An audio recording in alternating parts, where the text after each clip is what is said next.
Thank you.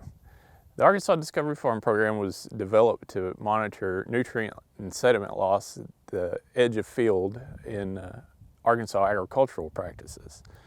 Some years back, the EPA and USGS developed computer models to figure out how much nutrient was being lost in the Mississippi River Basin. And to address this problem, the EPA and USGS developed these computer models to try to get a grasp of where these nutrients were coming from. And those models really pointed the finger at agriculture. So much so that in Arkansas, based on those computer models, we were the fourth largest contributor to those nutrient losses. And our experts in the field and our farmers all kind of thought that maybe wasn't accurate. We thought that we needed to do some real world applied science to figure out what's going on.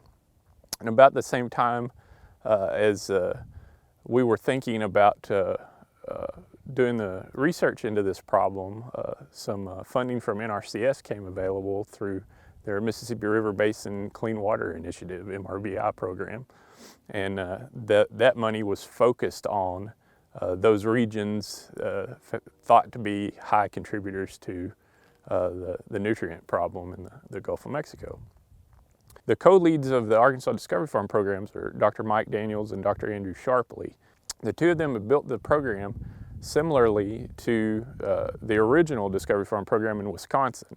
NRCS and Farm Bureau, the Association of Conservation Districts, and several other partners, and over the years have developed a conservation partnership with all of these state and local and federal conservation organizations. And we now have 14 working farms that we are monitoring nutrient and sediment loss on, specifically looking at nitrogen and phosphorus, potassium, and then what sediment is lost as well.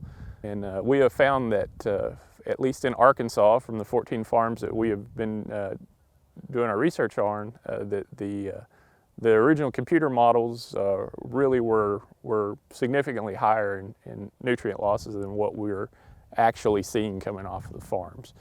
We weren't surprised to find that the nutrient losses through our edge of field monitoring stations were notably lower than the original computer modelings had suggested that they might be. Farmers in general are excellent stewards of the environment and land. If they're applying nutrients, they want the crop to use the nutrients. If they're losing fertilizer, nitrogen, phosphorus, in their tailwater losses, then that's just money out of their pocket. So it makes economical and environmental sense for the farmer to be as efficient with their nutrient management practices as possible. So on the Lacey farm, we're comparing a traditional cereal rye cover crop to a cover crop that with the intent of attracting wildlife for his wildlife enterprise. So we're comparing cereal rye to Japanese millet. We've only had our instrumentation in the field for a little under a year yet at this point. So we're not quite where we have any data that we can present yet, but we're really looking forward to seeing what, if any, differences there are between those two cover crops. So if you're interested in finding out more about Arkansas Discovery Farms, we can be found on all the major social media outlets, Twitter, Facebook, Instagram, or at our website, or just search Arkansas Discovery Farms.